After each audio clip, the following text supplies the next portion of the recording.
દીવાના સુનતા ભી દીવાના. આવું કેમ? સમજાવ. એમાં છે એવું કે વડોદરા મહાનગરપાલિકા વિવાદોનું પર્યાય બની ગઈ છે. હવે તો ફાયર વિભાગે હદ કરી નાખી. લાગે છે કે ફાયર વિભાગ આગ ઓલવવાનું કામ કરવા કરતા ભ્રષ્ટાચારનું એપિસેન્ટર વધુ છે. કેમ? એક કાંડ પકડાયો છે અને એવો કાંડ કે જે વડોદરાની જનતા જાણીને ભારોભાર રોષમાં આવી ગઈ છે. એમ જ કહી રહી છે કે આવું કરો છો તમે અમારા ટેક્સના પૈસાથી. આ અમારા પૈસા છે, તમે કેમ ઘર ભેગા કરો છો? અમે અમારી સુવિધાઓ માટે ટેક્સ આપીએ છીએ, એ સુવિધાઓ તો અમને મળતી નથી. ઉપરથી એ નાળિયેરમાંથી મલાઈ કાઢી કાઢીને તમે ખાઈ જાઓ છો. શું છે આખો મામલો? આવો જણાવીએ.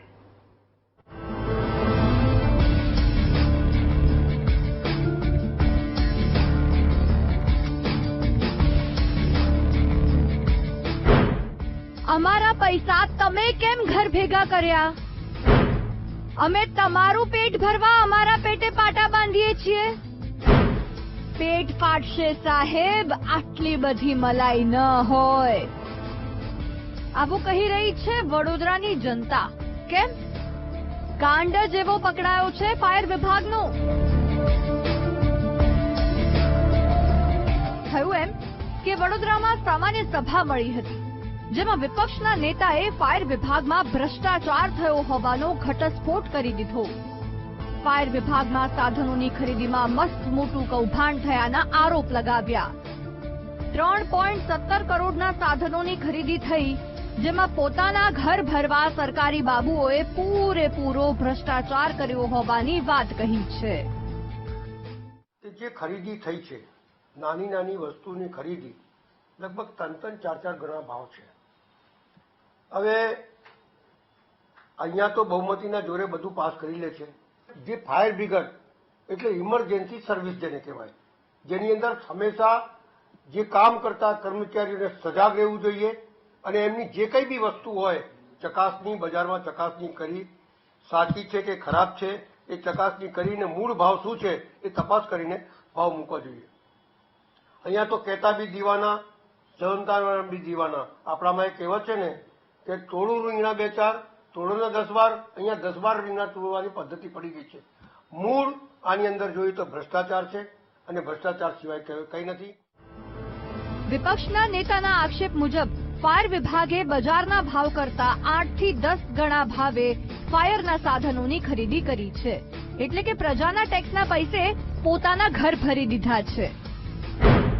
280 રૂપિયાની વ્હીલ્સ 3238 રૂપિયામાં, 1400 રૂપિયામાં મળતી પાણીની બોટલ 3639 રૂપિયામાં, 275 રૂપિયામાં મળતું ચપ્પુ 3639 રૂપિયામાં, 3800 રૂપિયામાં મળતી ટૂલ કિટના 18198 રૂપિયા, 1800 રૂપિયામાં બજારમાં મળતી એલઈડી ટોર્ચ 18898 રૂપિયામાં ખરીદી. બોલો.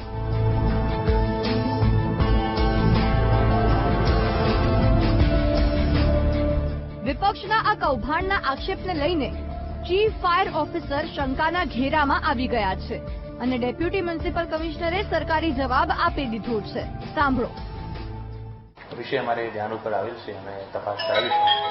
ફાયરના જુદા જુદા ઇક્વિપમેન્ટ્સની ખરીદી કરવામાં આવી છે, એની પૂરી પ્રક્રિયાની અમે તપાસ કરાવીશું. જો વિપક્ષના આક્ષેપ સાચા છે તો એ સવાલ થાય કે આટલું મોટું કૌભાંડ થઈ ગયું, વડોદરા મનપાના અધિકારીઓ ક્યાં ઊંઘતા હતા? શું બધાના મોંમાં થોડી થોડી મલાઈ ગઈ છે? બજારની કિંમતથી 8 થી 10 ગણા વધુ ભાવમાં ખરીદી કેમ થઈ? વિપક્ષને માહિતી મળી ગઈ તો સત્તા પક્ષ સુધી અગાઉ શું નહીં પહોંચી હોય?